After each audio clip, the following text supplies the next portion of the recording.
다음 키워드 한번 볼까요? 네, 다음 키워드 근거에 대한 건데 온도차의 근거입니다. 예, 이번에는 자신감의 근거가 아니라 온도차의 근거.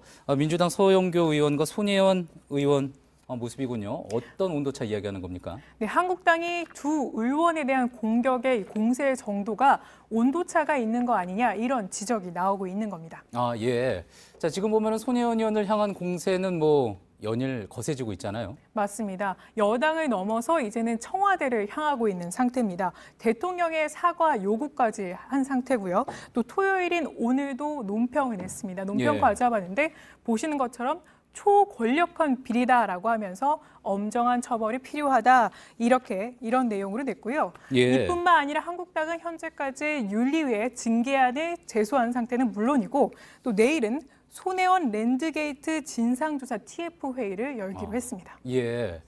자, 민주당 홍영표 원내대표와 손 의원이 내일 오전에 이제 공동 기자회견을 하겠다 이렇게 예고를 하지 않았습니까? 또 그 어떤 내용이 나올지도 저희가 또 꼼꼼히 취재를 해봐야 될 것 같은데, 자, 그런데 이제 온도차가 있다고 했습니다. 서영교 의원에 대해서는 좀 강도가 낮다는 이야기인가요, 그러면? 맞습니다. 그래서 저희가 서영교 의원만 비판한 논평을 찾아봐 봤는데 이제까지 나온 게 단 한 건에 불과했습니다. 확실히 차이가 있군요. 맞습니다. 반면에 손혜원 의원에 대한 비평 논평은 보시는 것처럼 10건이 넘어서 예. 굉장히 대조적이었습니다. 예. 자, 이 정도면 온도차가 분명히 극명한 건데, 키워드는 이제 온도차의 근거라고 하지 않았습니까? 그 근거가 뭡니까?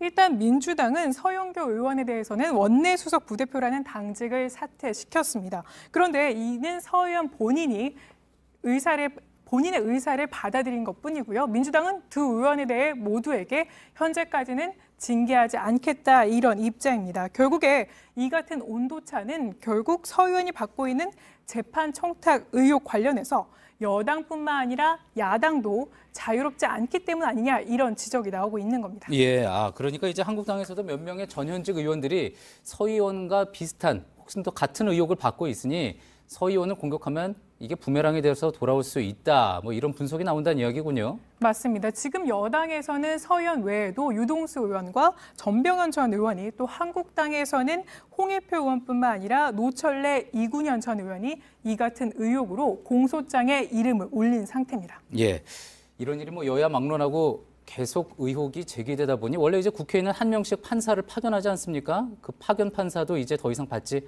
않기로 했다고 하죠.